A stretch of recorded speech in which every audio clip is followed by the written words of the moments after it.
Бе, май видео снимам. Ники, погледни го. Това котка ли е? Какво е? Моля, Зайо. Гледай да не паднеш. Ела тук.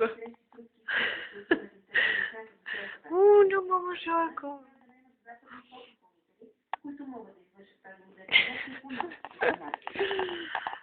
Гледай го, гледай го. Айде, кажи. Какво си намери? Гледай го. Остави ми картичката. Европейските експерти са одобрили общинската дългосрочна стратегия за управлението на софийските отпадъци и са гарантирали, че средства ще бъдат отпуснати както за изграждането на завода, така и за съпътстващите екологични проблеми.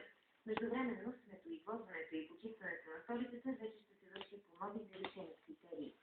Дай си ми картичката. Айде ви тук слезе. Когато оптимизираме именно системата за контрол, мисля, че ще има подобрение в работа.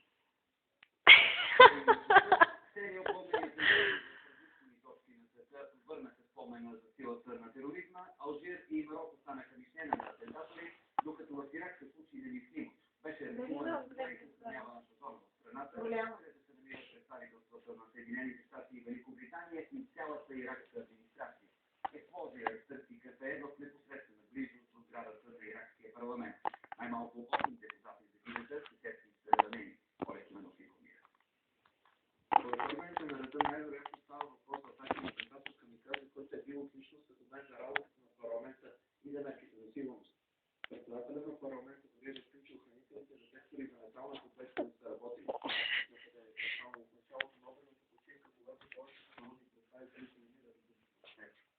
Наблюдатели коментират, че терористичната атака е дръзка демонстрация на сила от страна на въоръжената сила. В момент, когато правителството провежда мащабна операция срещу бунтовници в цялата страна.